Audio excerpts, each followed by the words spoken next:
ছেলেদের জন্য লাল কাপড় এবং হলুদ কাপড় পরা নাকি হারাম, এটা কি কারণে জানতে চাই শাইখ। মসজিদের কাজের জন্য টাকা উঠানো হয়, অনেক লোক আছে যারা সুদ ঘুষ খায়।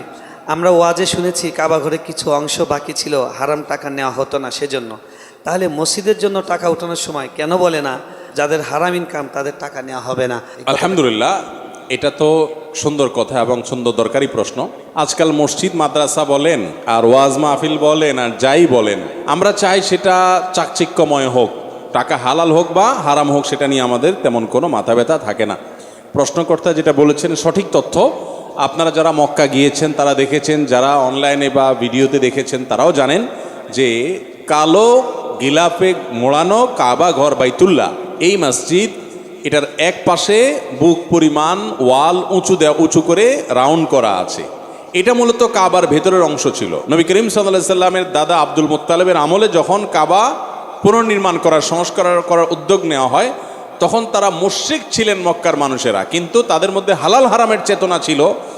তারপরও তারা হালাল হারামের চেতনা থাকার কারণে ঘোষণা দিয়েছেন যে হারাম টাকা মক্কায় কাদের কাদের ইনকাম আছে এলাকার তো সবাই জানে, সেগুলো আমরা আল্লাহর ঘরে নেব না, আল্লাহর ঘরে শুধু হালাল টাকা নেব। তো হালাল টাকা তো সবসময় কমই থাকে, তো টাকা কম উঠছে, যার কারণে তারা এই ঘরটাকে, আল্লাহর ঘরটাকে পুরোটাকে বিল্ডিং বানাতে পারেন না। যেটাকে পার্সেন্ট করছেন টাকার অভাবে, অর্থের অভাবে, বাকিটাকে ওয়াল দিয়ে উঁচু করে রাউন্ড দিয়ে রেখেছেন। আজও পর্যন্ত সেটা সেভাবেই রেখে দেওয়া আছে।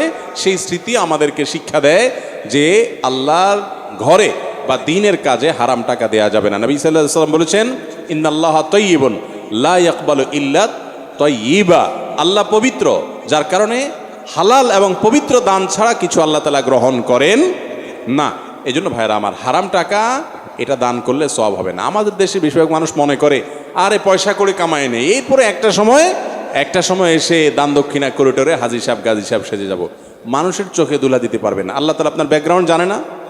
অতএব এই 2 নম্বরের পথ পরিহার করতে হবে এবং হারাম টাকা মসজিদ দিবে না। মসজিদ কর্তৃপক্ষেরও মেরুদণ্ডে থাকা উচিত, ইমাম সাহেবের মেরুদণ্ড থাকা উচিত যে হারাম টাকাকে ডিনাই করতে জানবে। আজকাল তো এগুলো নাই ম্যাক্সিমাম মসজিদ। আলহামদুলিল্লাহ, এই মসজিদে খতিব সাহেব বলেছেন, আমরা আমাদের আসুন্নাহ ফাউন্ডেশনে যারা লাইফ মেম্বার এবং ডোনার মেম্বার হবেন, সেখানে আমাদের ফরমে এবং আবেদনে লেখা আছে যে শর্তই হলো আপনি হালাল টাকা দিয়ে আমার এখানে সদস্য হতে হবে, হারাম টাকা দেওয়া যাবে না। তারপরেও যদি আপনি হারাম দেন, আপনি অন্যায় করেছেন, প্রতারণা করেছেন, কিন্তু আমরা হারাম নিতে প্রস্তুত নই।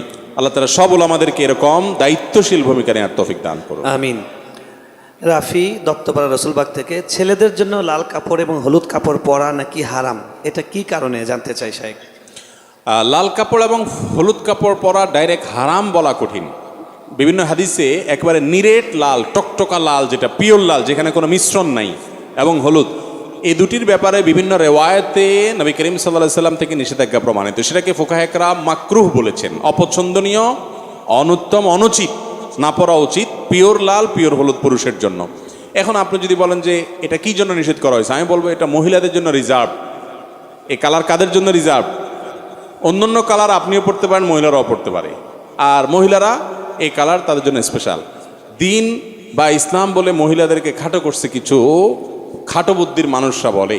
আপনি দেখেন পোশাক আশাকের ক্ষেত্রে মহিলা যেই কালারের ইচ্ছা সেই কালারে পড়তে পারবে, পুরুষ পারবে না, রেস্ট্রিকশন আছে। রেশম বলেন, সিল্ক বলেন, মহিলা পড়তে পারবে, পুরুষ পড়তে পারবে না, রেস্ট্রিকশন আছে। স্বর্ণ মহিলা পড়তে পারবে, আর পুরুষে বলা আছে তুমি শুধু চায়া চায়া দেখবা চান্দু, তুমি পড়তে পারবা না, তুমি শুধু চায়া চায়া পকেটের টাকা দিয়ে কিনা দিবা, পড়বে উনি দূর থেকে বা কাছে থেকে চায়া চায়া শুধু দেখবা, বাস, খবরদার, পড়ার সুযোগ নেই। এরপরে বলে মহিলাদের ছোট করছে। আমাদের এই ভিডিওটি যদি আপনার ভালো লেগে থাকে তাহলে ভিডিওতে একটি লাইক দিতে পারেন এবং আপনার প্রিয়জনদের সাথে শেয়ার করতে পারেন, এবং এইরকম আরও ভিডিও পেতে আমাদের ইউটিউব চ্যানেলটি সাবস্ক্রাইব করে পাশে থাকা বেল আইকনটি অন করে দিন।